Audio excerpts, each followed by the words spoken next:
Pour utiliser la nouvelle plateforme, c'est simple.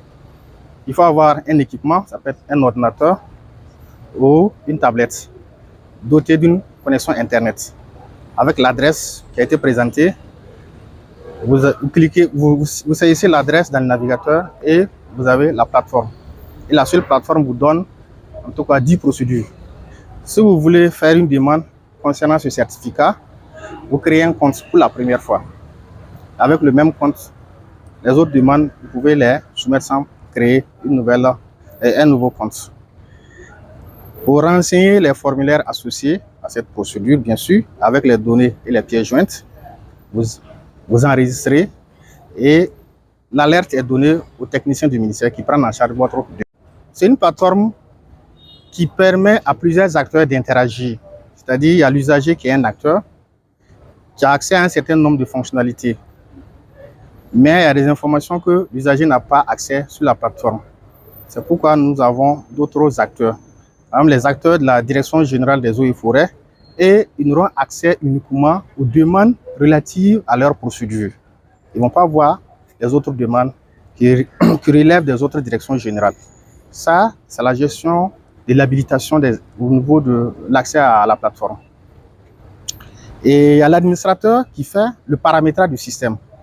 Vous voyez que nous sommes dans un environnement de changement continu. Donc, il ne faudrait pas qu'un changement soit un blocage pour le fonctionnement du système. C'est pourquoi il y a un paramétrage qui est fait par un administrateur.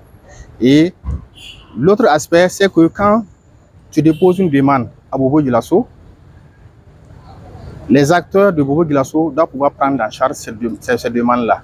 C'est-à-dire que quelqu'un qui est de la direction régionale de Haut-Bassin, quand il se connecte, il n'a plus besoin de voir les autres demandes des autres régions, mais c'est uniquement les demandes relatives à sa région.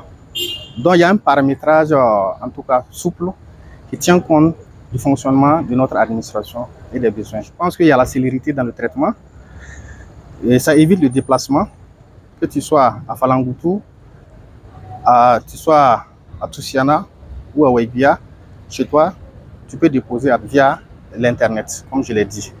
Et l'autre avantage, c'est la transparence dans la gestion, que ce soit au niveau de l'usager à travers le suivi du traitement de son dossier, parce qu'à toute étape du traitement de ce dossier, il reçoit des notifications, et la transparence au sein de l'administration, parce qu'il y a un gestionnaire qui va alerter, en tout cas les acteurs qui doivent prendre en charge le dossier. Et l'autre volet aussi, il y a la sécurité. C'est un système qui est sécurisé, mais qui offre la sécurité. Pour finir, l'utilisation, le concept de zéro papier. On n'a plus besoin de photocopier et de déposer, ou en tout cas de photocopier pour traiter.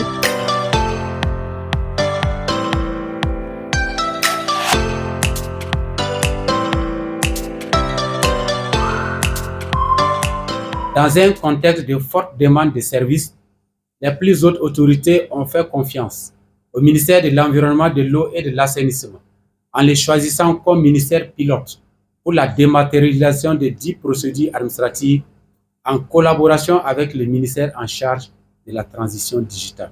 C'est un géo numérique dont la plateforme est réalisée selon le modèle architectural client-serveur.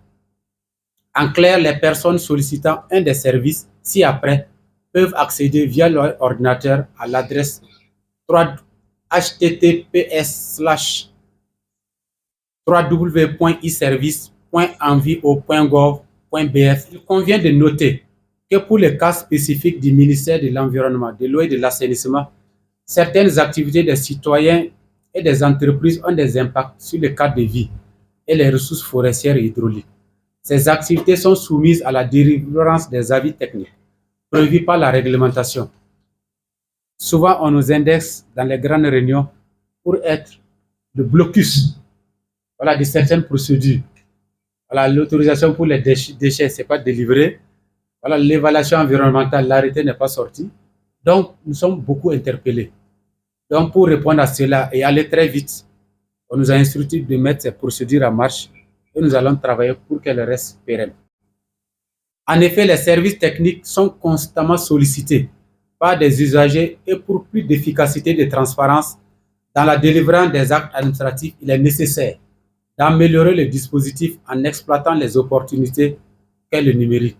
Les services concernés sont la délivrance de l'avis technique pour l'importation de produits chimiques, la délivrance des certificats d'homologation des emballages et sachets plastiques biodégradables, la délivrance du certificat d'exemption des emballages et sachets plastiques non biodégradables, la délivrance de l'autorisation de gestion des déchets solides, la demande de permis de circulation du bois et charbon de bois, la demande de permis de coupe du bois et charbon de bois, la demande de permis d'écotourisme ou tourisme écologique, la demande de permis de détention d'un animal sauvage, la demande de permis de chasse, et 10. L'agrément technique dans le domaine de l'eau et de l'assainissement.